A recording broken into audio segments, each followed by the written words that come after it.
السلام علیکم ورحمۃ اللہ وبرکاتہ۔ الحمد للہ رب العالمین، الصلاۃ والسلام علی سید المرسلین وعلی آلہ واصحابہ اجمعین۔ رب اشرح لی صدری ویسر لی امری واحلل عقدۃ من لسانی یفقہوا قولی۔ رب زدنی علما، رب زدنی علما، رب زدنی علما، آمین یا رب العالمین۔ ہر قسم کی تعریف اور شکر اللہ وحدہ لا شریک کے لیے لائق اور زیبا ہے، جو ساری کائنات کا ایک و تنہا خالق، مالک، مربی اور منتظم ہے، جو ساری کائنات کو وجود بخشنے والا، ہر مخلوق کی حفاظت کرنے والا اور ہر مخلوق کی ہر دعاؤں کو سننے والا اور ان کی ضرورتوں کا پورا کرنے والا ہے۔ درود و سلام ہو انبیاء اکرام پر، جنہیں انس اور جن کی رشد ہدایت کے لیے مبعوث فرمایا گیا، خصوصاً نبی مکرم رحمت للعالمین امام الانبیاء محمد صلی اللہ علیہ وسلم پر اور آپ کے اصحاب۔ معزز سامعین اکرام، آج انشاءاللہ تعالی سورہ بقرہ کی آیت نمبر 25 سے کلاس رہے گی۔ میں آپ سبھی سے درخواست کرتا ہوں کہ اپنے پارے نکال لیں اور لفظی ترجمے کے اوپر غور کریں، قرآن کو عربی میں سمجھنے کی کچھ صلاحیت ہمارے اندر پیدا ہو سکے۔ تو لفظی ترجمہ: اعوذ باللہ من الشیطان الرجیم، اے اللہ ہم تیری پناہ میں آتے ہیں شیطان سے۔ اے اللہ تو شیطان کے مکر و فریب سے ہمیں بچا لے، وہ ہمیں تیرے کلام سے روک دے، تیری معرفت سے روک دے، تیری محبت سے روک دے، تیرے دین سے روک دے۔ اے اللہ ایسے شیطان سے ہم تیری پناہ میں آتے ہیں۔ بسم اللہ الرحمن الرحیم، اللہ کے نام سے۔ اس عظیم کام کو اے خالق ہم تیرے نام سے شروع کرتے ہیں۔ اے اللہ تو اس کلام کو ہمیں سکھا دے، اس کلام پر ہمیں ایمان دے دے، اس کلام پر اخلاص کے ساتھ ہمیں عمل کرا دے، اس کلام کو ہماری نجات کا ذریعہ بنا دے، اس کلام کو ہمارے عروج کا ذریعہ بنا دے۔ اے اللہ تو رحمان ہے، اے اللہ تو رحیم ہے، اے اللہ تو اپنے رحم و کرم سے ہمیں اس کلام کا حق ادا کرنے کی توفیق عطا فرما دے، آمین یا رب العالمین۔ وبشر، اور خوشخبری دے دیجیے، الذی، انہیں جنہیں، وبشر الذین، اور خوشخبری دے دیجیے انہیں، آمنو، ایمان لائے، جنہوں نے ایمان لایا، وعملوا الصالحات، اور عمل کیا انہوں نے، وعملوا، اور انہوں نے عمل کی، صالحات یعنی نیک عمل کی۔ عمل کوئی بھی عمل نہیں، ایمان کے بعد انہوں نے نیک عمل کی۔ انا، بے شک، لہم، ان کے لیے جنات، باغات ہے، جنت ہے، باغات ہے، تجری، بہتی ہے، من تحتہا، ان کے نیچے سے، انہار، نہریں، کلما، جب کبھی، رزقو، وہ دیے جاتے ہیں، منہا، ان سے، من ثمرات، کوئی پھل، رزقا،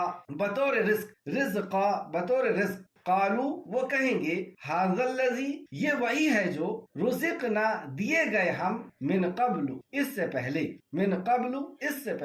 وَأُوتُوا، اور وہ دیے جائیں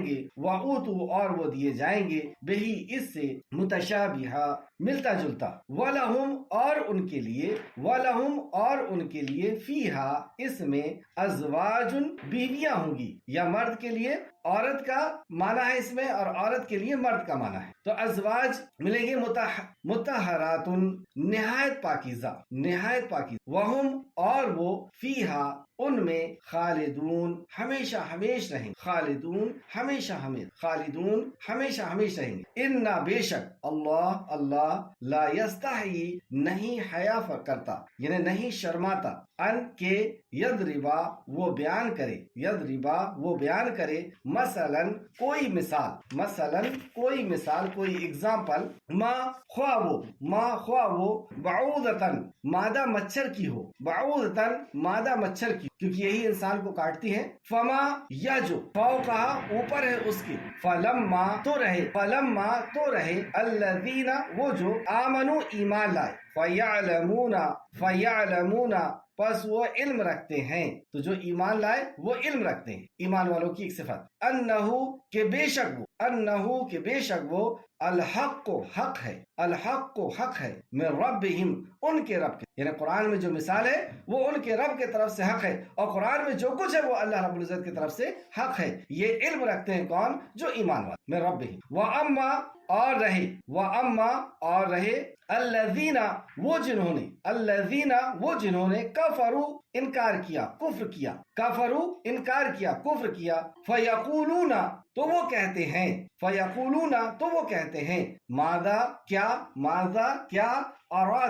ارادہ کیا اللہ نے بہذا ساتھ اس کے مثلا مثال کی، مطلب وہ اللہ کی اس مثال پر اعتراض کرتے، یہی ان کا انکار ہے اللہ کے کلام پر۔ یضل تو وہ گمراہ کرتا ہے، مطلب جس نے قرآن پر اعتراض، اللہ کے کلام پر اعتراض کیا تو اللہ رب العزت نے اس کے لیے کیا فیصلہ فرمایا؟ یضل تو وہ گمراہ کرتا ہے، بہی ساتھ اس کے کثیر کو یعنی کچھ تعداد کو، ویہدی اور ہدایت دیتا ہے، بہی ساتھ اس کے کثیر کو، وما اور نہیں، وما اور نہیں، یضل وہ گمراہ کرتا، تو وہ گمراہ کس کو کرتا ہے اور وضاحت کیا یہاں پر، وما اور نہیں، یضل وہ گمراہ کرتا، بہی ساتھ اس کے الا مگر فاسقوں کو گمراہ کرتا، یعنی جو اللہ کے کلام پہ، جیسے اوپر بتایا کہ یہ اللہ کے کلام پر اعتراض کرتے ہیں تو اللہ رب العزت کے کلام کا انکار کرتے ہیں تو اللہ رب العزت ایسے لوگوں کو گمراہ کرتا ہے۔ الذین وہ جو ینقضون توڑتے ہیں عہد کو، تو ان کی ایک دوسری صفت اور بتائی جا رہی ہے کہ وہ ایک تو کلام پر اعتراض کرتے ہیں، انکار کرتے ہیں، اور وہ اللہ کے عہد کو بھی توڑتے ہیں۔ الذین وہ جو ینقضون وہ توڑتے ہیں عہد اللہ کا، من بعد میثاقہ اس کے مضبوط کرنے، یعنی اللہ سے عہد کرنے کے بعد، وَيَقْطَعُونَ اور وہ کاٹتے ہیں، ما جو امارا حکم دیا اللہ نے، بہی اس کا ان کے وہ جوڑے جائیں، وَيُفْسِدُونَ اور وہ فساد کرتے ہیں، فی الارض زمین میں فساد، اللہ کی نافرمانی، اولئک یہی لوگ ہیں، ہم الخاسرون جو خسارہ پانے والے ہیں، خاسرون جو نقصان اٹھانے والے ہیں، خسارہ پانے والے۔ کیفا کس طرح تکفرون تم انکار کرتے ہو باللہ اللہ کا، تم اللہ کا کیسے انکار کرتے ہو؟ وَكُنْتُمْ حالانکہ تم تھے اموات مردے، تم اللہ کا کیسے انکار کرتے ہو جبکہ تم خود مردہ تھے، حالانکہ تم تھے مردہ، فَأَحْيَاكُمْ پھر اس نے تمہیں زندہ کی، تم اس اللہ کا انکار کرتے ہو جبکہ تم کیا تھے؟ تم مردہ تھے، فَأَحْيَاكُمْ پھر اس نے تمہیں زندہ کیا، ثُمَّ پھر يُمِيتُكُمْ وہ موت دے گا تمہیں، اور پھر تمہیں وہ موت دے گا، ثُمَّ پھر يُحْيِيكُمْ وہ زندہ کرے گا تمہیں، ثُمَّ پھر الیہ اس کے طرف ترجعون تم لوٹائے جاؤ گے، رجوع کیے جاؤ گے، ترجعون تم لوٹائے جاؤ گے۔ هو الذی وہی ہے جس نے خلقا پیدا کی، پیدا کیا، لکم تمہارے ماں جو فی الارض زمین میں، تو وہی ہے جس نے پیدا کیا تمہارے لیے جو کچھ زمین میں، جمیعہ سب کا سب، تو زمین کے اندر جو کچھ بھی چیزیں ہیں وہ بے مقصد پیدا نہیں کی گئی، وہ مقصد سے پیدا کی گئی، اور اس کا مقصد کیا ہے؟ تمہاری خدمت کا۔ ثم استوى وہ متوجہ ہوا، الی السماء آسمان کی طرف، پھر وہ آسمان کی طرف متوجہ ہوا، فسوہن پھر اس نے درست کیے، بنا دیے، 7 سماوات آسمان، مطلب زمین کے بعد پھر آسمان بنائے، وہ اور وہی بکل ہر شیء چیز کا علیم خوب علم رکھنا، یہ اللہ کی صفت آخر علیم، یہاں پر یہ صفت آئی، اور اللہ اکبر بغیر علم کے یہ اتنا بڑا نظام چلانا ناممکن ہے، اور یہ اللہ ہی کے علم ہے کہ وہ اس کو چلا سکتے۔ چلیں تفسیر کی طرف چلتے ہیں۔ وَبَشِّرِ الَّذِينَ آمَنُوا وَعَمِلُوا الصَّالِحَاتِ أَنَّ لَهُمْ جَنَّاتٍ تَجْرِي مِن تَحْتِهَا الْأَنْهَارُ۔ کل کی کلاس میں ہم نے دیکھا کہ اللہ سبحانہ وتعالیٰ نے یا ایھا الناس کہہ کر کے چند احکامات، یا ایھا الناس کہہ کر کے ساری انسانیت سے اللہ رب العزت نے چند اہم بات بیان فرمائی۔ اس میں سب سے پہلے کہ تم اپنے خالق اور مالک کو پہچان لو جو تمہارا رب ہے، اور رب کا تعارف کرایا، اور اس رب کے حقوق کو ادا کرنا، یا اگر ادا نہیں کرتے ہیں تو گویا کہ اس سے تعلق اپنے آپ کو، رشتے کو توڑ دینا اور کاٹ دینا ہے۔ پھر دوسرا پوائنٹ کہ قرآن خود اس بات کی دلیل ہے، یا قرآن کے تعلق سے اللہ رب العزت نے یقین دلایا چیلنج کر کے کہ یہ کلام اللہ رب العزت کے جانب سے نازل کیا ہو۔ اور تیسرا رسول اللہ صلی اللہ علیہ وسلم کہ وہ اللہ کے بندے اور اس کے رسول ہیں۔ اور تیسری بات کہ یہ دنیا، یہ زندگی ہمیشہ کی زندگی نہیں، اسے چھوڑ کر کے اپنے خالق اور مالک کے سامنے حاضر کیے جائے، وہ انصاف کے دل کا مالک۔ تو پہلے توحید، اللہ رب العزت کی معرفت، پھر قرآن پر یقین، پھر اللہ رب العزت کے نبی صلی اللہ علیہ وسلم کہ اللہ کے نبی اور رسول ہیں، اور چوتھا آخرت۔ اس طرح بیان کیا گیا۔ اور اللہ کی عبادت کیوں صرف اسی کی عبادت، کیوں صرف اسی سے مانگنا؟ اس تعلق سے اللہ رب العزت ناز کہہ کر کے اللہ سبحانہ تعالیٰ نے خطاب کیا، بات کیا کہ عبادت اپنے رب کی کرو، اپنے رب کی، یعنی ہم اپنے کسی مذہب، اپنے کسی فرقے، اپنے کسی جماعت کی طرف نہیں بلا رہے۔ اس کا یہ کانسیپٹ ہم پہلے کلیئر کر دیں کہ ہم تمہیں تمہارے رب کی معرفت کرانے کے لیے آئے ہیں، تمہارے رب کی پہچان کرانے، اور تم تمہارے رب کی عبادت کرو، اور حقیقت میں وہی ہمارا بھی رب، یعنی ہمیں اپنے رب کو پہچاننا چاہیے کہ ہمارا رب کون ہے اور اس کی عبادت کرنی چاہیے۔ ہمارا رب وہ ہے جس نے کائنات بنائی، ہمیں بنایا۔ اتنی بڑی کائنات بنانے والا خود کتنا بڑا ہوگا، اتنی خوبصورت کائنات بنانے والا خود کتنا خوبصورت ہوگا، اتنا بڑا نظام چلانے والا کتنی بڑی قدرت کا مالک ہے، اتنی مخلوق کو کھلانے والا کیسا رازق ہے، اتنی مخلوق کی حفاظت کرنے والا کیسا محافظ ہے، اتنی بڑی کائنات کی تدبیر کرنے والا، پلان کرنے والا کیسا مدبر ہے، ہر مخلوق کی دعا سننے والا کیسا سمیع ہے، ہر مخلوق اپنی اپنی لینگویج میں ایک ساتھ چیخ رہی ہے، پکار رہی ہے، اسے اپنی فریاد رکھ رہی ہے، ہر کسی کی سن رہا ہے، وہ کیسا سمیع، کیسا سننے والا ہے، ہر مخلوق کی ضرورتوں کو سمجھ رہا ہے، ہر مخلوق کے اوپر نظر رکھے ہوئے ہے، وہ کیسا دیکھنے والا، ہر مخلوق کو جاننے والا کیسا علیم ہے وہ رب، ہر مخلوق کو جاننا، حفاظت اور اس کی ضرورت کیسا علیم ہے۔ نہ وہ اونگتا ہے نہ وہ سوتا ہے، اگر وہ اونگ لیتا تو کائنات کب سے ایک دوسرے میں ٹکرا کر کے ختم ہو جاتی، گیلیکسی ایک دوسرے سے ٹکرا کر کے کب سے ختم ہو جاتی۔ یہ سسٹمیٹک طریقے سے چل رہی ہے، یہ اس بات کی دلیل ہے کہ ہمارا جو خالق اور مالک ہے وہ اونگا نہیں ہے، وہ کبھی سویا نہیں ہے، وہ کبھی بھولا نہیں ہے، اور وہ کبھی تھکتا نہیں ہے، وہ ہمیشہ سے اور ہمیشہ ہمیشہ ہے، وہ عرش عظیم کرم ہے۔ صرف اسی رب اللہ کی عبادت کرنا ہماری پیدائش کا مقصد بنے۔ کیوں؟ اس مسئلے کو بھی سمجھ، اللہ ہم سے بے انتہا محبت کرتا، اسی لیے تو دیکھیں ہماری ضرورت کی چیزیں ہمارے کہنے کے بغیر اس نے عطا کی۔ ہم اپنی پریشانیوں کو دور کرانے اور ضرورتوں کو پورا کرانے اسی کے پاس جائیں، اس کا اس نے حکم دیا۔ کیوں حکم دیا؟ اور یہی توحید ہے کہ ہم اپنی حاجت روائی اور مشکل کشائی کے لیے، ہم اپنی ضرورت کو پورا کرانے کے لیے اور اپنی مصیبتوں کو دور کرانے کے لیے اسی کے پاس جائیں، کیونکہ وہ ہم سے بے انتہا محبت کرتا ہے، اور وہ جانتا ہے کیونکہ وہ ہماری ضرورتوں کو پوری کرنے پر قادر ہے، اس کے علاوہ کوئی اور قادر نہیں۔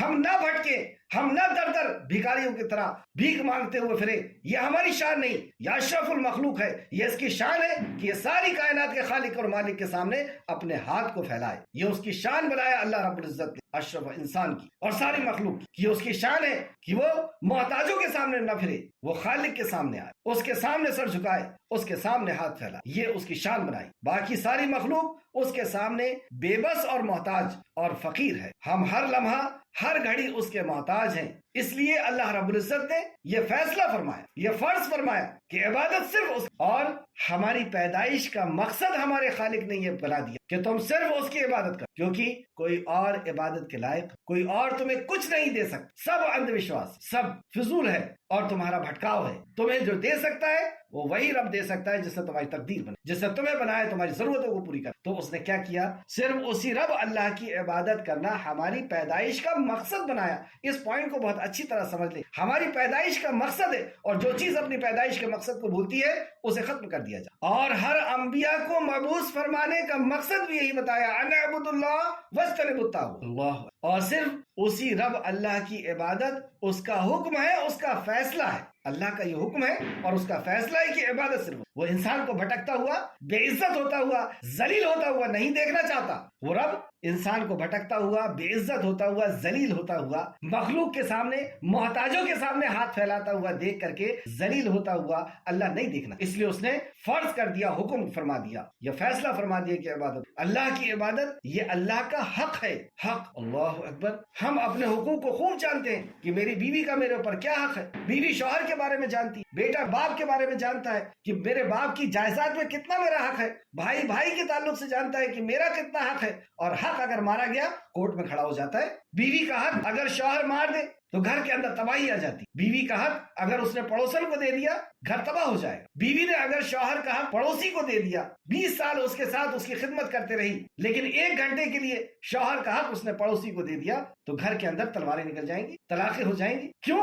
اتنا حق تمہارا تمہاری بیوی پر، تم نے 20 سال کی عمر میں انہیں بیاہ کر کے لائے ہو، نہ تم نے اس کا کان بنایا، نہ آنکھ بنایا، نہ دل بنایا، نہ زمین میں سے گلہ نکال کے دیتے ہو، نہ آسمان سے بارش برساتے ہو۔ اتنا حق، یہ ہے غیرت۔ اور وہ رب، اس کا کتنا حق کہ اس نے تو ہمیں کان، آنکھ اور دل دیا، اس نے تو ہمیں سورج، چاند، زمین اور آسمان دیا، اور وہ کتنی غیرت والا۔ اللہ اکبر، وہ ہمارا رب ہے، اس سے بڑی غیرت والا اور کوئی نہیں۔ تو جب بندہ اس کا حق کسی اور کو دے گا تو اللہ رب العزت سے اس کا تعلق ختم۔ اللہ رحمان ہے، اس کے باوجود بھی وہ صبر کرتا ہے اور کھلاتا اور پلاتا رہتا ہے، ضرورتوں کو پوری کرتا ہے، لیکن ایک وقت تک، اور جب وہ وقت ختم ہوگا اور اسی حالت میں کہ وہ اللہ کا حق کسی اور کو دیتا تھا اور اس کی موت ہو گئی، تو پھر اللہ رب العزت نے اس کے لیے جہنم کی وادی اس کے لیے طے کر۔ تو کیا ہے ہمارے رب کا حق ہم پر، اور اس حق کو اگر ہم نے بچا لیا تو اللہ رب العزت نے وعدہ کہ پھر وہ اسے نہیں جلائے، پھر وہ اسے عذاب نہیں دے۔ سنیے حدیث، اور میں نے اس حدیث کو بخاری میں 4 جگہ پڑھا ہے اور مسلم میں بھی یہ حدیث ہے۔ اے معاذ، رسول اللہ صلی اللہ علیہ وسلم نے فرمایا کہ اے معاذ، کیا تم جانتے ہو کہ اللہ کا بندے پر اور بندے کا اللہ پر کیا حق ہے؟ اس سے پیارا سوال اور کوئی نہیں ہو سکتا جو خود رسول اللہ صلی اللہ علیہ وسلم نے کیا اور اس کا جواب دیا۔ بندے، تو میں نے عرض کیا، مطلب معاذ رضی اللہ عنہ کہتے ہیں میں نے عرض کیا اللہ اور اس کا رسول ہی بہتر جانتے۔ آپ نے فرمایا اللہ کا بندے پر یہ حق ہے کہ وہ صرف اس کی عبادت کرے، یہ اللہ کا حق ہے، یہ اللہ نے اپنا حق طے کیا، اور بندے کا اللہ کے ذمے یہ حق ہے، مطلب اللہ نے خود اپنے ذمے لیا کہ جو بندہ شرک کا مرتکب نہ ہو، مطلب جو بندہ شرک نہ کرے، وہ اسے عذاب نہ دے۔ معاذ رضی اللہ عنہ کہتے ہیں میں نے کہا یا رسول اللہ صلی اللہ علیہ وسلم، اجازت ہو تو لوگوں کو یہ خوشخبری سنا دوں؟ آپ نے فرمایا نہیں، ایسا کہ وہ اس پر بھروسہ کر کے بیٹھنا۔ بخاری شریف حدیث نمبر 7373، دوسری جگہ حدیث نمبر 6267، تیسری جگہ 5967، چوتھی جگہ بخاری میں ہی 2856، اور مسلم حدیث نمبر 30۔ یہ ہمارے رب کا حق ہے، اور اس حق کے بارے میں ہم نہ جانیں اور اس کا جاننا اللہ رب العزت نے تاکیداً حکم دیا۔ فَعْلَمْ أَنَّهُ لَا إِلَهَ إِلَّا اللَّهُ، کہ بس تم علم حاصل کرو کہ اللہ کے سوا کوئی عبادت کے لائق۔ تو یہ ہمارے رب کا حق ہے، اور جس نے شرک کیا اس کے تعلق سے ہم نے کل پڑھا کہ اسے دردناک عذاب دی، اور عذاب کی چند جھلکیاں دیکھی گئی قرآن حدیث کی روشنی میں۔ پھر اس کے بعد اللہ رب العزت نے قرآن کے تعلق سے فرمایا کہ قرآن خود اپنے آپ میں ایک دلیل ہے کہ وہ کسی مخلوق کا کلام نہیں، وہ تو رب العالمین کے نازل کردہ دستور حیات ہے۔ تیسرا پوائنٹ، رسول اللہ صلی اللہ علیہ وسلم اللہ کے بندے اور اس رسول ہیں، یعنی آپ کی زبان مبارک سے جو بات نکلتی ہے وہ اللہ کی طرف سے وحی یوحا۔ اللہ نے فرمایا میرے نبی اپنی طرف سے کچھ نہیں کہتا، وہ وہی کہتا ہے جو وحی ہے۔ جس نے نبی کی اطاعت کی اللہ فرماتا ہے گویا کہ اس نے اللہ کی۔ چوتھا، آخرت کا یعنی انصاف کا دن، کہ ہمیں اس دنیا میں ہم ایگزام دینے کے لیے آئے ہیں اور اس دنیا سے جانا ہے اور خالق اور مالک کے سامنے ہمیں حاضری دی۔ کل جہنم کے تعلق سے ہم نے پڑھا تھا کہ جو اللہ پر ایمان نہیں لائے گا، قرآن پر اور نبی پر اور آخرت پر، تو اللہ رب العزت اسے جہنم میں رسید کرے گا، اسے جہنم میں داخل فرمائے گا۔ دنیا بھی اس کی تباہ ہے اور آخرت بھی اس کی تباہ، لیکن جو ایمان لائیں گے انہیں دنیا اور آخرت میں اللہ رب العزت کیا عطا فرمانے والا ہے یہ ہم ہسٹری میں بھی دیکھ سکتے ہیں، تاریخ میں بھی دیکھ سکتے ہیں، اور آخرت میں بھی اللہ رب العزت انہیں کیا عطا فرمانے والا ہے۔ اللہ رب العزت نے اعلان فرمایا وَبَشِّرِ الَّذِينَ آمَنُوا وَعَمِلُوا الصَّالِحَاتِ أَنَّ لَهُمْ جَنَّاتٍ تَجْرِي مِن تَحْتِهَا الْأَنْهَارُ، اور ان لوگوں کو خوشخبری دے دیجیے جو ایمان لائے اور انہوں نے اچھے عمل کیے، انہیں آپ خوشخبری دے۔ جنہوں نے ایمان لائے خوشخبری دینے کی کا حکم کون دے رہا؟ اللہ رب، یعنی وعدہ کون کر رہا ہے؟ کیا کیا کرنے کا حکم ہے؟ 2، إِلَّا الَّذِينَ آمَنُوا، ایمان لے آؤ اور عمل صالح۔ کیا دے گا اللہ اس کے بدلے میں؟ کیا وعدہ ہے اللہ کا؟ ان لہم جنات تجری من تحتها الانہار، یقیناً ان کے لیے باغات ہیں جن کے نیچے نہریں بہتی، جن کے ہاں پانی کی پریشانی نہیں، نہریں بہتی۔ یہ آیت قرآن میں تقریباً 100 مقام، یعنی 100 مقام پر اللہ رب العزت نے خبر دی کہ تم یہ دو کام کر لو، اور وعدہ خود خالق کائنات نے کیا کہ میں تمہیں ایسی جنت دوں گا کہ جس کے تعلق سے رسول اللہ صلی اللہ علیہ وسلم نے خبر دی کہ جیسی جنت کو نہ کسی نے دیکھا ہے نہ کسی کے دل میں خیال ہوا، ایسی جنت کہ وہاں پہ جو چاہو گے وہ وہاں پہ عطا کی۔ کام کیا کرنا ہے؟ دو کام، اور اس دو کام کو سمجھانے کے لیے رسول اللہ صلی اللہ علیہ وسلم کے اوپر جو وحی آئی اس کے بھی دو اقسام ہیں۔ ایک وحی مکہ کے اندر یعنی ہجرت کے پہلے جس کو ہم مکی صورتیں کہتے ہیں، اور دوسرا مدنی کہ جب رسول اللہ مکہ سے مدینہ ہجرت کر کے گئے تو مدنی صورتیں، یعنی آپ کی زندگی کے بھی دو حصے نبوت کے بعد، ایک مکی زندگی ہجرت کے پہلے اور ایک مدنی زندگی ہجرت کے بعد۔ قرآن بھی دو حصے میں اور مطالبہ بھی دو، اور وحی کا نزول بھی اسی انداز۔ پہلا الا الذین آمنوا، ایمان لیا، تو ایمان کے اوپر، عقائد کے اوپر، توحید کے اوپر 13 سال تک وحی نازل، کوئی احکام نہیں، کوئی مسائل نہیں، کوئی نیم نہیں، نیم سارے کے سارے مدینہ۔ یہاں پر صرف کانسیپٹ کو کلیئر کیا گیا کہ آپ کی اللہ کے بارے میں کیا سوچ ہونا چاہیے، نبی کے بارے میں آپ کا کیا عقیدہ، کیا سوچ ہونا چاہیے، مرنے کے بعد کی زندگی کے بارے میں، قرآن کے بارے میں۔ جب یہ عقیدہ صحیح ہو جائے، آپ کی سوچ، آپ کا کانسیپٹ صحیح ہو جائے، یہ جڑ ہے۔ اور پھر اس کے بعد جب مدینہ تشریف لے گئے تو اب احکام شروع ہو گئے اترنا، یعنی نماز تو پہلے بھی تھی لیکن 5 وقت کی فرض، صدقہ اور خیرات تو پہلے بھی تھا لیکن اب فرض کر دیا گیا زکوٰۃ اتنا دینا ہو، پھر روزے، پھر عبادت کے اور بھی دوسری چیزیں کہ پردہ تمہارے اوپر فرض ہے، شراب حرام، تو حرام اور حلال وہ ساری چیزیں وہاں۔ تو دو چیزوں کا مطالبہ، الا الذین آمنوا، تو ایمان ایک الگ چیز ہے، ایمان، اور ایمان میں ویسے بھی عمل بھی شامل ہے، اور لیکن یہاں پہ وضاحت کر دی گئی الا الذین آمنوا وعملوا الصالحات، عمل کرنے کا نہیں کہا کہ تم مسلمان ہو جو چاہو وہ عمل کرو، جو تمہارا دل چاہے وہ عمل کر لو، جو چیز تمہارے لیے پروفٹ والی لگے وہ عمل کر لو، عمل نہیں کہا۔ عمل صالح، عمل پہ بھی شرط لگا دی کہ وہ صالح ہونا چاہیے۔ اور عمل صالح کیا ہے؟ عمل صالح وہ عمل ہے، نیک عمل وہ نیک عمل بنتا ہے، وہ عمل نیک عمل بنے گا جس عمل کے اوپر نبی رحمت صلی اللہ علیہ وسلم کے حکم کی، آپ کے قول فعل، آپ کی سنت کی مہر ہو۔ اطیعوا اللہ واطیعوا الرسول ولا تبطلوا اعمالکم، اللہ کی اطاعت کرو، اللہ کے نبی کی، اور اپنے عمل کو برباد مت، صاف اعلان۔ تو عمل صالح کب بنے گا؟ ایمان کی موجودگی میں، جب اس عمل کے اندر اخلاص ہوگا، صرف اللہ کی رضا، دکھاوا نہیں، ریاکاری نہیں، دنیا کی چاہ نہیں، دنیا کا حاصل کرنا نہیں، اور پھر نبی کریم صلی اللہ علیہ وسلم کا طریقہ۔ تو یہ دو کام اگر کر لیتے ہیں ایمان کے ساتھ تو اللہ رب العزت نے ایک جگہ نہیں 100 جگہ وعدہ کی۔ وہ کیا دے گا؟ یقیناً ان کے لیے باغات ہیں جن کے نیچے نہریں، جب بھی انہیں اس میں سے کوئی پھل دیا جائے گا، کھانے کو دیا جائے گا، تو وہ کہیں گے کہ یہ تو وہی ہے جو ہمیں اس سے پہلے دیا گیا، اور ان کو اس سے ملتا جلتا دیا جائے گا، اس سے ملتا جلتا دیا جائے، یعنی یہ شکل میں اور نام کے اعتبار سے تو ملتا جلتا ہے، لیکن اس کا جو ذائقہ ہے اور اس کے اندر جو غذائیت ہے، یعنی اس کا جو ٹیسٹ ہے اور اس کے اندر جو وٹامنس ہے، اللہ اکبر، رسول اللہ نے فرمایا نہ کسی نے آنکھ نے دیکھا نہ دل نے سنا، ایسی نعمت ہے وہ جنت۔ اور وہ جنت دینے کا وعدہ کون کر رہا ہے؟ اصل میں ہمیں یہ دیکھنا چاہیے یہ وعدہ ہے کس کے طرف۔ یہ وعدہ وہ کر رہا ہے جس نے ہم کچھ بھی نہ تھے اور ہمیں وجود، ہم حقیر قطرے کی طرح اس نے ہمیں لے کر کے، اور پھر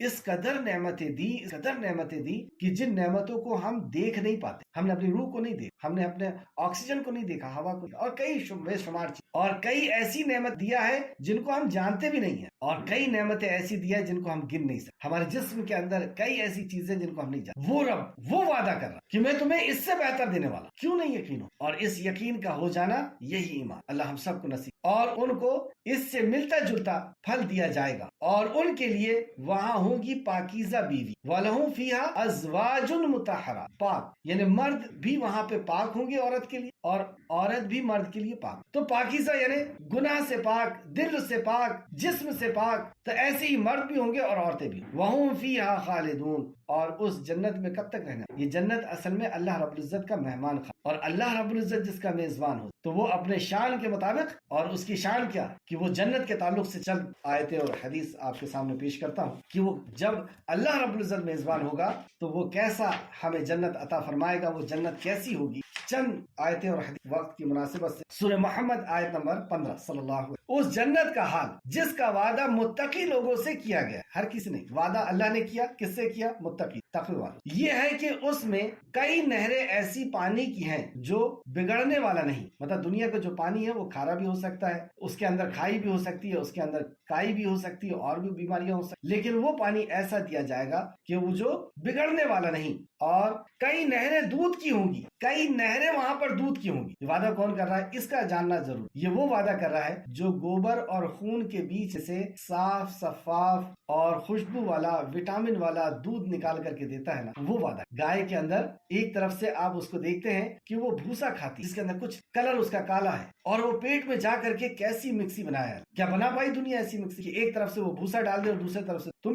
بھوسا کھا رہا ہے اور خون ہے ایک نس میں اور دوسرے نس میں گوبر ہے، گندگی ہے، اس کی بدبو ہے، اور اس کے بیچ میں سے وہ صاف دودھ وہ رب وعدہ کر رہا ہے کہ جنت میں ایسی ہی نہریں دینے، جیسے آج گائے کی اور بھینس کے پیٹ میں نہریں ہوتی ہیں، اس طریقے سے میں نہر یقین بالکل ہو، اور کہیے وہاں پہ دودھ کی نہریں جس کا ذائقہ نہیں بدلے گا، اور کئی نہریں شراب کی ہوں گی، یہاں کی جیسی شراب نہیں جو پینے والوں کے لیے لذیذ ہو، یہاں کی شراب کڑوی بھی ہو سکتی ہے، بدبو والی بھی ہوتی ہے، نشہ آتا ہے، ہوش کھوتے ہیں، لیکن وہاں کی شراب ایسی نہیں ہو جو پینے والوں کے لیے لذیذ ہو، مشروب کو اصل میں شراب کہتے ہیں، پینے والی چیز، اور کئی نہریں خوب صاف صفائی لیے ہوئے شہد کی ہوں، شہد کی بھی نہر ہوگی، اللہ اکبر، ایسی نہر کس نے وعدہ کیا؟ اللہ نے، اور اللہ کچھ بھی، اور کس کے لیے وعدہ؟ متقی کے۔ یہ تھا سورہ محمد آیت نمبر 15۔ اس طریقے سے سورہ آل عمران آیت نمبر 198 ان کے لیے باغات ہیں جن کے نیچے سے نہریں بہتی، ہمیشہ اس میں رہنے والے، ہمیشہ آپ دیکھیں گے کہ جنت کے تعلق سے جب بات آتی ہے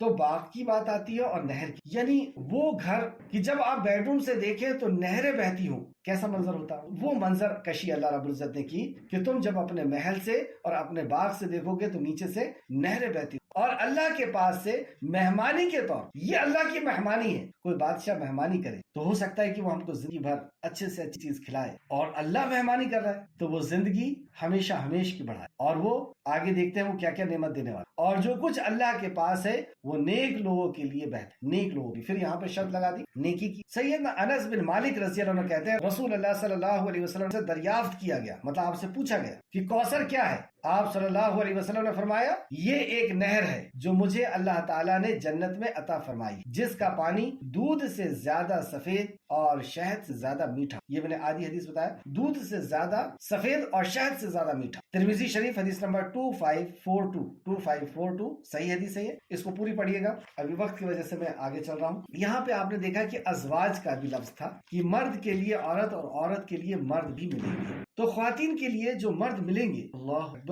وہ ایسے خوبصورت اور وہ کوئی الگ سے نہیں، ہمیں ہی جانا ہے انشاءاللہ، ہمیں تقوی اختیار کرنا ہے، اللہ کا ایمان رکھنا ہے، اور جو اللہ نے حکم دیا اس حکم میں چلنا ہے، اس حکم پہ چلنے میں دنیا میں بھی عزت ہے اور نعمت ہے، اور ہمیشہ کے لیے پھر جنت، اور اس حکم کا انکار دنیا میں بھی بے عزتی اور نعمتوں کا چھن جانا، اور آخرت میں بھی بے عزتی اور نعمتوں کا۔ تو ایسے شوہر دیے جائیں گے ان کو جو پاک ہوں گے، یہاں پر منہ سے بدبو اور بھی کئی پریشانیاں ہو سکتی، لیکن وہاں پہ جو ہوں گے وہ پاک، مطلب زبان بھی ان کی پاک ہو، نہ بےہودہ باتیں، نہ تانے، نہ جھڑکی، اور جسم سے بھی پاک، اور ایسی پاکیزگی جسم کی اللہ اکبر کہ جب یہ جائیں گے اپنے ساتھیوں سے ملنے کے لیے، جنتیوں سے ملنے کے لیے، اور کسی جنتی کو جب دیکھیں گے کہ یہ اتنا خوبصورت ہے تو بس ان کے منہ سے یہ بات نکلے گی کہ اتنا خوبصورت، اللہ رب العزت اس سے زیادہ خوبصورتی اس کی، اور جب یہ لوٹ کر کے وہاں سے آئے گا تو اس کی بیوی اسے دیکھ کر کے کہے گی کہ اللہ یہ کیا، یہ تو پورا مطلب ڈیل ڈول چہرہ ہی نہیں،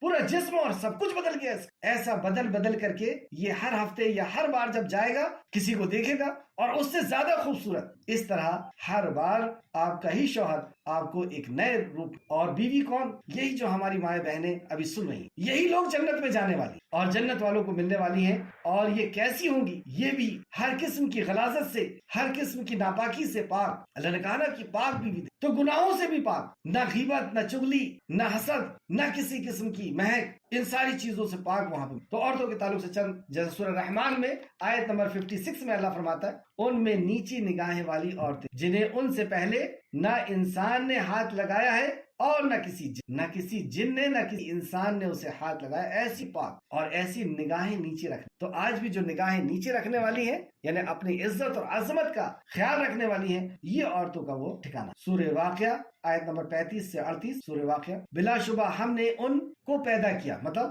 ان عورتوں کو پیدا کیا، بس ہم نے انہیں کنواریاں بنایا، مطلب وہاں پہ جو خواتین رہیں گی وہ ہمیشہ کنواری رہیں، جو خاوند کی محبوبہ رہیں گی، مطلب خاوند ان کو پسند کریں گی، ان کی ہم عمر رہیں گی. یہاں عمر کی بڑی ٹینشن ہے. 5 سال تو کم سے کم کرنا ہی ہوتا ہے خواتین، اور مرد بھی ڈائی لگا کر کے، بال کالے کر کے اور پریشان ہوا جا رہا ہے اپنی عمر کو بچانے کی. اور بہنیں بھی 4-5 سال تو ضروری ہے کم، لیکن وہاں پر اللہ اکبر انہیں ہم عمر عورتیں ملیں گی، اور انہیں ان کی عمر جو ہے ویسی کی ویسی رہے. یہ ہے وہ دائیں ہاتھ والے، یہ ہے وہ ابرار. سبقت کرنے والوں کی نعمت اور الگ. سیدنا انس رضی اللہ عنہ کہتے ہیں کہ رسول اللہ صلی اللہ علیہ وسلم نے فرمایا، جنت کی عورتوں میں سے ایک عورت، یعنی جو مائیں بہنیں سن رہی ہیں، ان کی حالت آپ دیکھیں جنت میں کیسی ہونے والی. جیسے ماں کے پیٹ میں جو بچہ ابھی بنا نہیں ہے، اسے اگر یہ کہا جائے کہ تو دنیا میں آنے والا ہے اور تجھے ایسی خوبصورتی ملنے والی ہے، تو پیر سے چلنے والا ہے، منہ سے بولنے والا، منہ سے کھانے والا، تو پلین میں اڑے گا، گاڑی میں چلے گا، تو یقین کرے گا. اس طریقے سے آج بات ہمیں یقین کرنا ہے، کیونکہ ہمارے رب کا کلام ہے.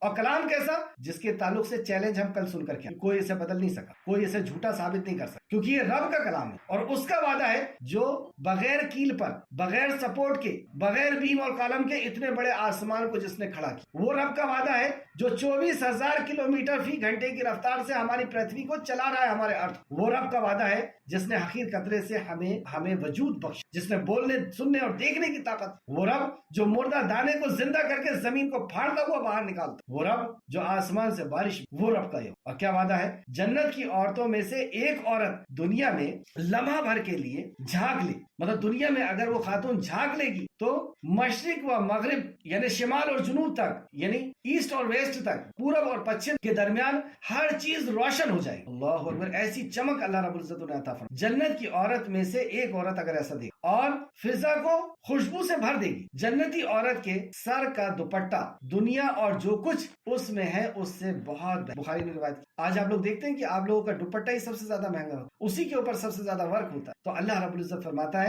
کہ جنت کی عورت کا دوپٹہ اگر اس دنیا میں گر گیا تو یہ پورے ہیرے جواہرات اور یوروپ اور امریکہ کی زمین کو بیچ کر کے اس دوپٹے کو خرید نہیں سکتے. اتنا قیمتی جو اللہ رب العزت. جب ہم نے کچھ نہیں کیا تو اتنی قیمتی دنیا اللہ نے دی. جب ہم اس کے حکم کو پورا کر کے جائیں گے تو اس اللہ کے لیے جو کن فیکون والی ذات ہے، جس کے حکم پر دنیا بنتی اور بٹتی ہے، اس کے لیے کیا مشکل. تو یہ بخاری نے روایت کیا، بخاری شریف حدیث نمبر 279 سے. آخر فرمایا کہ خالدین فیہا، اس میں تم ہمیشہ ہمیشہ رہنے والے ہو. وہی رب جس نے ہمیں 60 سال کی 50 سال کی زندگی دی ہے، ہمارے پروجوں کو اس نے 1000 سال کی زندگی دیا تھا، نوح علیہ السلام، آدم علیہ السلام اور اس ٹائم کے لوگ.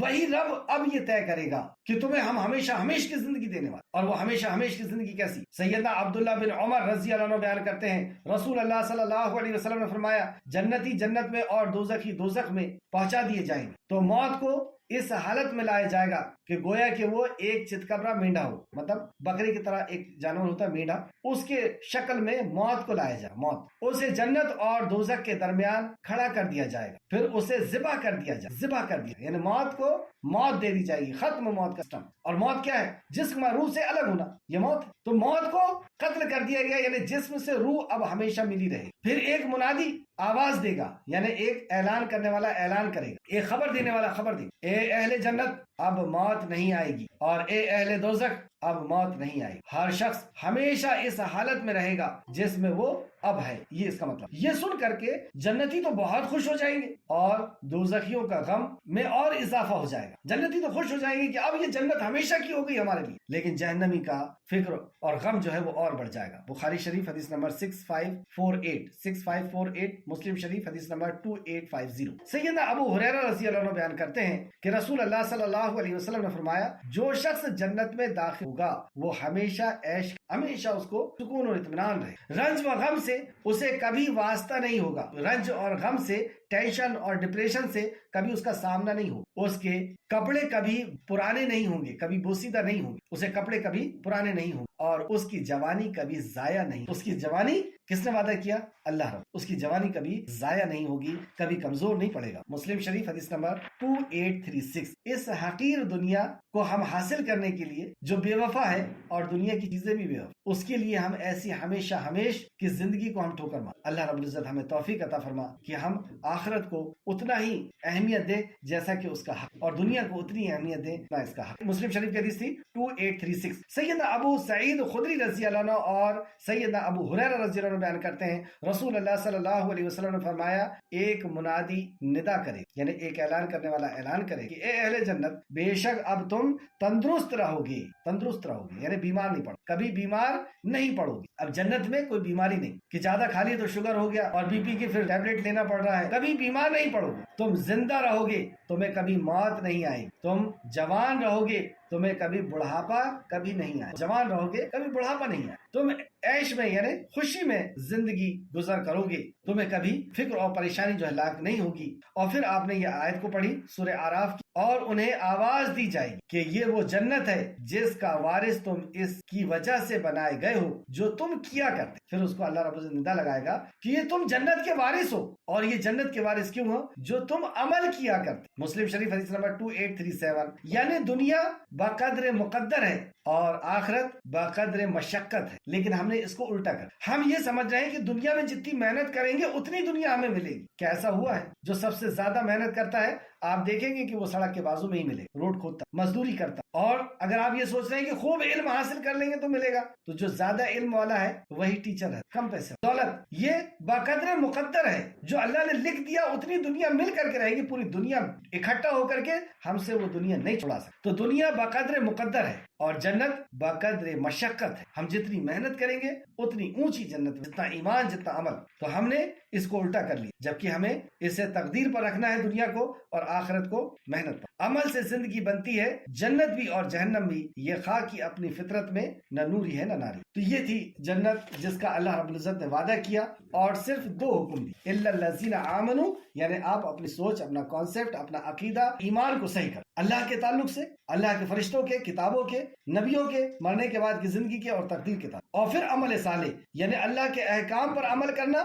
جیسا اس نے حکم دیا، جیسا رسول اللہ صلی اللہ علیہ وسلم نے کر کے دکھایا، جیسے صحابہ نے کر کے دکھایا، اور اس میں اخلاص، بس اتنا سا۔ تو دنیا بھی اللہ رب العزت پاکیزہ عطا فرمانے والا ہے۔ آگے ہم پڑھیں گے کہ دنیا میں بھی اللہ نے پاکیزہ رزق کا وعدہ ہے، اور آخرت میں بھی اللہ رب العزت پاکیزہ زندگی عطا۔ آیت نمبر 26، ان اللہ لا یستحی، یقیناً اللہ اس بات سے نہیں شرماتا کہ وہ کوئی سی بھی مثال بیان کرے، مچھر کی ہو یا اس سے بھی بڑھ کر۔ یہاں پہ مادہ مچھر کی مثال اللہ رب العزت نے دی۔ مچھر کی مثال اللہ نے فرمایا کہ اللہ اس سے نہیں شرماتا کہ وہ تمہیں کئی مچھر کی مثال دے۔ تو یہودیوں نے، نصرانیوں نے قرآن کا جب چیلنج سنا تو قرآن پہ تو کوئی اعتراض نہیں کر سکے، قرآن میں تو کوئی کمی نہیں نکال سکے، قرآن کا انکار تو نہیں کر سکے کہ یہ اللہ کی طرف سے۔ لیکن اللہ رب العزت کے بیان میں اب یہ نکتہ چینی کر رہے ہیں کہ یہ اللہ کا کلام کیسے ہو سکتا ہے کہ اللہ رب العزت نے اس میں ایسی بات کی، یعنی اگزامپل دے دیا مچھر کا، یا مکڑی کا مثال آئی ہے، اور جو ہے مکھی کی مثال آئی ہے۔ تو یہ ان کا اعتراض تھا۔ ایک سوال یہ بھی پیدا ہوتا کہ مچھر کی مثال تو اللہ نے اس کے پہلے نہیں دی کہیں، یہ تو ایک ہی جگہ ہے، پھر انہوں نے یہ کیوں کہا کہ یہ مچھر کی مثال اللہ نے کیوں دی؟ اصل میں رسول اللہ صلی اللہ علیہ وسلم کی حدیث بھی وہی ہے، اور حدیث میں ملتا ہے مچھر۔ امام بخاری نے اور امام ترمذی نے اور بھی دوسری جگہ بخاری نے روایت کیا ہے چند حدیث مچھر کی مثال کے تعلق سے۔ سیدنا ابو ہریرہ رضی اللہ عنہ بیان کرتے ہیں، رسول اللہ صلی اللہ علیہ وسلم نے فرمایا، قیامت کے دن ایک بڑا اور موٹا آدمی آئے گا، قیامت کے دن ایک بڑا اور موٹا آدمی آئے گا، اللہ کے نزدیک اس کا وزن مچھر کے پر کے برابر بھی نہیں، مچھر کے پر کے برابر بھی اس کا وزن نہیں ہوگا۔ وزن کس چیز سے بڑھتا ہے؟ وزن بڑھتا ہے ایمان اور عمل سے۔ تو بہرحال یہ بخاری شریف کی حدیث تھی، حدیث نمبر 4729۔ سیدنا سہل بن سعد رضی اللہ عنہ بیان کرتے ہیں کہ رسول اللہ صلی اللہ علیہ وسلم نے فرمایا، اگر دنیا کی وقت، یعنی دنیا کی قیمت، دنیا کی پوزیشن، دنیا کی حیثیت، اگر دنیا کی وقت اللہ کے نزدیک مچھر کے پر کے برابر بھی ہوتی تو اللہ تعالیٰ کسی انکار کرنے والے کو یعنی کافر کو اس میں ایک گھونٹ پانی بھی نہ. اس دنیا کی واقعی اگر قیمت ہوتی ہے اللہ کے پاس، جیسے میرے سامنے یہ پین رکھا ہوا ہے میرے پاس اس کی، تو میں اپنے دشمن کو اسے لے جانے نہیں دوں. لیکن یہاں پہ جو ڈسٹ پڑا ہوا ہے کونے میں، اگر وہ لے کر کے جاتا تو یہ سمجھایا رسول اللہ صلی اللہ علیہ وسلم نے کہ اللہ کے نزدیک اگر اس دنیا کی ذرا سی زمین کو حاصل کرنے کے لیے، ذرا سی عزت کو، تھوڑے دن کی عزت کو، تھوڑے دن کے نام کو حاصل کرنے کے لیے جھوٹ، غیبت، چغلی، اللہ کو ناراض کر، یہ حقیر دنیا اور دھوکے باز کہ ہمیں یہ چھوڑنا ہوگا. لاہو لیب کہا اللہ رب، کھیل اور تماشا ہی. تو اس کی اگر وقت اللہ کے پاس مچھر کے پر کے برابر بھی ہوتی تو اللہ رب العزت کسی انکار کرنے والے کو ایک گھونٹ پانی بھی نہیں پی. یہ ترمذی شریف کی حدیث ہے، حدیث نمبر 2320. بتائیے دنیا اتنی قیمتی، لیکن اللہ کے نزدیک، تو اللہ کے نزدیک جو جنت ہوگی جس میں وہ مہمان رکھنے والا، وہ کیسی؟ ایک اور مچھر کے. ارشاد فرمایا سیدہ ام سلمہ رضی اللہ عنہ بیان کرتی ہیں، سلمہ رضی اللہ عنہ بیان کرتی ہیں کہ رسول اللہ صلی اللہ علیہ وسلم نے ایک موقع پر عرض کیا تھا، آپ نے ایک موقع پر عرض کیا تھا کہ بے شک اللہ حق بات سے نہیں شرماتا ہے. بخاری شریف کی حدیث ہے،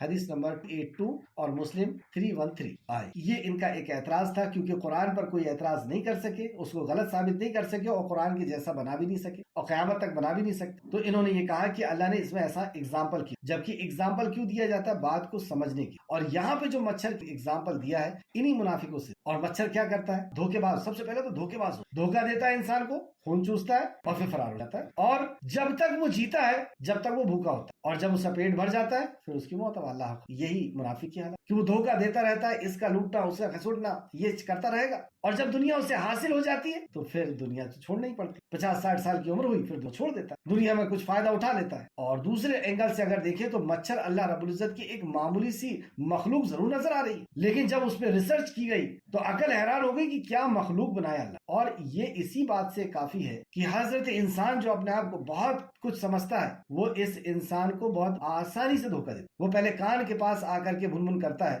یعنی چیک کرتا ہے کہ یہ جاگ رہا ہے یا سو. دیکھیں اس چھوٹے سے مچھر کے اندر اللہ رب العزت نے کتنی صلاحیت رکھی، کتنا اس کا ذہن ہے، اس کا دماغ، اس کی آنکھیں کتنی تھی. اب جب وہ یہ دیکھتا ہے کہ ہاں یہ سو رہا ہے تو پھر وہ لینڈ کرتا ہے، پھر وہ اترتا ہے اپنے چاروں پیر سے حضرت انسان. پھر انسان کو دھوکہ کیسے؟ اپنے منہ سے ایک کٹ مارتا ہے اور وہاں پر ایک ڈراپ چھوڑتا ہے، یعنی اس جگہ کو سن کرتا ہے. جب وہ جگہ سن ہو جاتی ہے کیونکہ اٹھ نہ جائے، اور پھر اپنے منہ سے ایک پائپ نکالتا ہے اور ڈالتا ہے اس کے اندر، یعنی اپنا ڈنک ڈالتا ہے. اور اسے پتا ہے کہ خون کی رگیں کہاں پر ہے، اور اس رگ کے اوپر اس کی وہ ڈنک جاتا ہے اور اس سے وہ کھینچتا ہے اور اس کے بعد اڑ جاتا ہے. اور پھر اب حضرت انسان کو ہوش آیا جب ان کو چناہٹ ہوئی، کیونکہ وہ جو نشہ تھا اس کا، یعنی جو سن کیا تھا، وہ جب ختم ہوا، جب وہ ہاتھ لگا کر کے دیکھ رہا، اچھا چلے گئے. اس پہ ہی اگر میں بات کروں تو وقت کافی ہو جائے گا. چلیے آگے چلتے ہیں کہ مچھر اللہ کی کیسی مخلوق ہے، کیسی اس کی آنکھیں ہوتی ہے، کیسا اس کا دماغ ہوتا ہے، کیسی سمجھنے کی صلاحیت ہوتی ہے. اور کیوں مادہ مچھر کی بات یہاں پہ کہی گئی؟ کیونکہ وہی انسان کا خون چوستی ہے،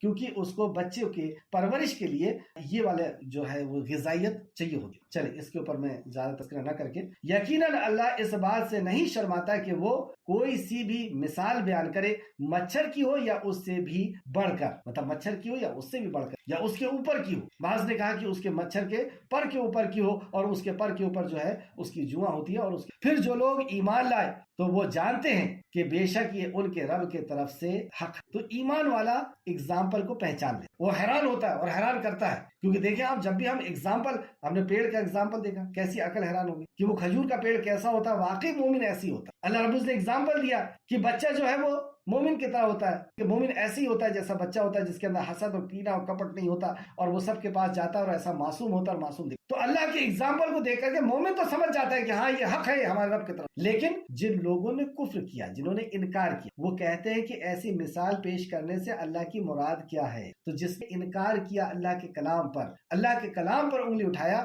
اللہ کے کلام پر اس نے اعتراض کیا کہ یہ مثال اللہ رب العزت کی شان کی بات نہیں کہ اللہ رب العزت مچھر کی مثال بیان کرے. یعنی قرآن کے اوپر جس نے حکم اٹھایا، اللہ رب العزت اسے ہدایت سے دور کر. لیکن عام مسلمان اس آیت کو ہی نہیں سمجھتے، اور وہ یہ کہتے ہیں کہ قرآن مت پڑھو، اس سے بہک جائیں گے. ارے کیوں بہک جائیں گے؟ کیا قرآن اللہ رب العزت نے بہکنے کے لیے نازل کیا ہے؟ رسول اللہ صلی اللہ علیہ وسلم مغرب میں زور سے قرآن کو پڑھتے تھے، پورے صحابہ سنتے تھے، فجر میں زور سے پڑھتے تھے، عشاء میں زور سے پڑھتے تھے، اور مکہ کی گلیوں میں اور مدینہ کی گلیوں میں زور سے پڑھا کرتے تھے. تو کیا نعوذ باللہ بہکانے کے لیے پڑھتے؟ یہ قرآن بہکانے کے لیے نازل کیا اللہ رب العزت. اس کو بہکاتا ہے اللہ رب العزت جو قرآن کے اوپر حکم اٹھاتا ہے، اپنا انگلی اٹھاتا ہے اور یہ کہتا ہے کہ یہ کیسا کلام ہو سکتا ہے اور یہ اللہ کا کلام ہے. تو اللہ رب العزت نے فرمایا اللہ اس سے بہتوں کو گمراہ کرتا ہے اور بہتوں کو ہدایت دیتا ہے، اور وہ اس کے نافرمانوں کے سوا کسی کو گمراہ نہیں۔ تو وہ اس لوگوں کو گمراہ کرتا ہے جو اللہ کی نافرمانی کرتے ہیں، کفر کرتے ہیں، اللہ کی آیت کا انکار کرتے ہیں، اور یہ نکتہ چینی کرتے ہیں کہ اللہ نے مثال کیوں بیان کی اور ایسا کیوں اور ویسا کیوں۔ اللہ نے فرمایا اللہ ان کو گمراہ کرتا اور گمراہ کرتا ہے بہتوں کو، اللہ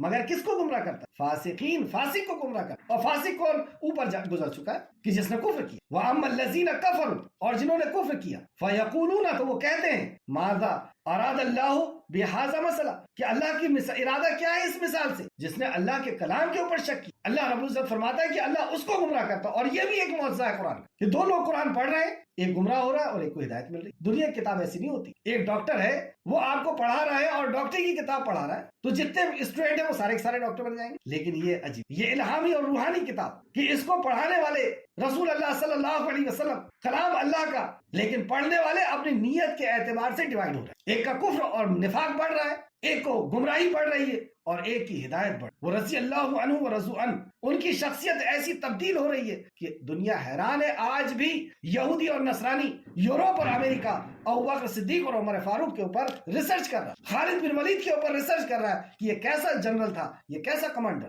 کہاں سے کہاں پہنچا دیا۔ تو استاد بھی ایک، کلام بھی ایک، لیکن نیتوں کے حساب سے فیصلے۔ اللہ رب العزت ہم سب کی نیتوں کو بہتر، ہم سب کو ہدایت والی نیت بنا دے، آمین یا رب العالمین۔ تو اللہ کس کو گمراہ کرتا ہے؟ اللہ اس کو گمراہ کرتا ہے جو پہلے سے ہی اس قرآن کے اوپر شک کرتا۔ تو جو لوگ اللہ کے عہد کو پکا کرنے کے بعد اسے توڑ دیتے، اور ان کی پھر ایک اور مثال ہے کہ یہ لوگ کیسے ہیں جو گمراہ ہوتے ہیں۔ ایک تو انہوں نے قرآن پر انگلی اٹھائی تھی کہ یہ فاسق بھی ہیں، اور پھر تیسرا یہاں کہا جو لوگ اللہ کے عہد کو پکا کرنے کے بعد توڑتے ہیں اللہ کے عہد کو۔ انہوں نے عہد کیا تھا کہ توریت اور انجیل ہر جگہ عہد ہے کہ آخری نبی آئیں گے، اور جب وہ نبی آ جائیں تو تم ان کی اطاعت کرنا۔